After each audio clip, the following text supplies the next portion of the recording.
Next thing we want to talk about is your zone 2 cardio.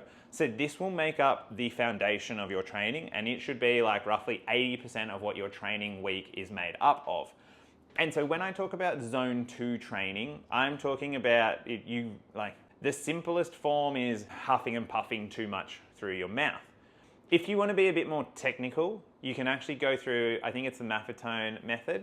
He recommends you do 180 minus your age. So me, 180 minus 38. And then you can plus or minus 5 beats per minute, depending on your training history. So if you're pretty well trained and you've got a good run of training over the last couple of years, you can add 5 beats per minute. If you're sick or you're coming off the back of an illness or you're coming off the back of an injury, you minus another 5 minutes off that 180 minus your age. So mine sits, about 147 beats per minute. When you're going through and doing these zone 2 cardio sessions, they want to last from anywhere from 45 minutes to 90 minutes to be as effective as possible. And like we said, you want to be doing them 3 times a week.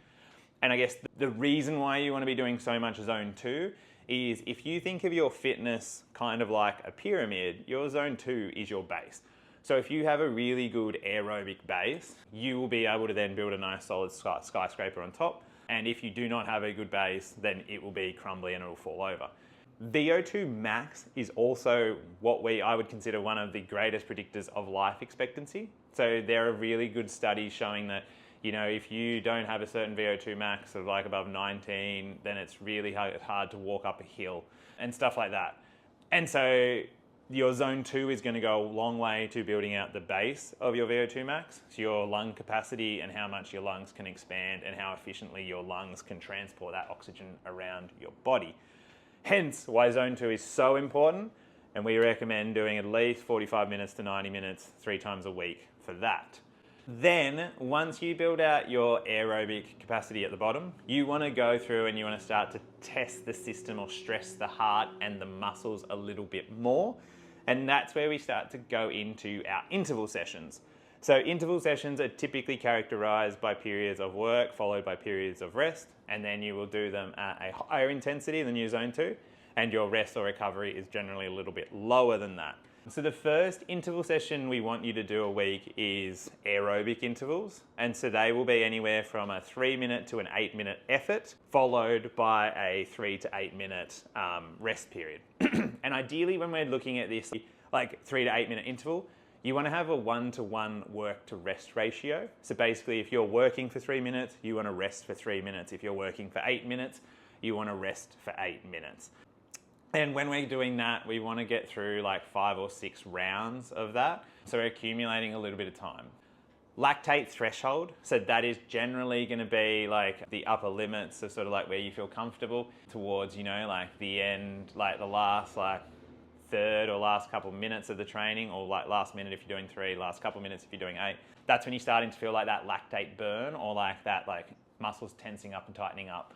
And then we also want to make sure that we're having like a nice rest in between, so that by the time we get through 1 interval and 1 rest segment, we almost feel good as new, so we can go again for those 5 to 6 reps. Benefits of aerobic intervals: it increases the muscular efficiency it increases the efficiency that your muscles can take up oxygen and utilize oxygen to produce more energy. And so this becomes really important because this is also like the other metric of your VO2 max. So one aspect is how well can your lungs breathe in the oxygen.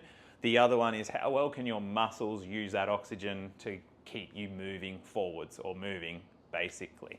And so aerobic intervals help obviously stress the heart a little bit more and then stress the muscles a little bit more. So we're going to make the muscles a little bit more efficient when we do them. And then the last thing we want to touch on in terms of training is going to be your anaerobic efforts. I'm going to be completely honest with you. These are my least favorite to do and the ones I probably skip out on more than I probably should. And it would look like something like 30-second max effort sprint as hard as you can, followed by a 60-second rest. And so, 30 seconds is enough just to put all your effort in. You start to go from aerobic into anaerobic respiration. So you just empty the tank. you're going as hard as you can.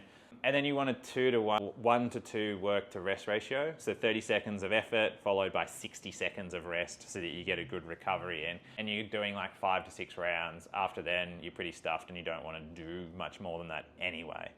I generally will put my intervals in together. So I'll do aerobic intervals first, then I'll just finish off with some anaerobic stuff at the end. So that way it's sort of combined into 2 sessions. And then that way I can get away with 6 sessions a week as opposed to having to do an extra 7th session, because the anaerobic efforts, it's only about 9 minutes of stuff. So I don't see the point in warming up, doing 9 minutes of work and then having a shower and that. So that takes you through your ideal training week. So you've got 2 to 3 gym sessions, which is focusing on strength. Then you've got 3 aerobic zone 2 sessions. Then you've got 1 aerobic interval session and 1 anaerobic interval session, which you can actually combine into 2. So that gets you 1, 2, 3, 4, 5, 6. If you're doing 3 gym sessions, that's 7. And that is sort of where we would consider your ideal training week.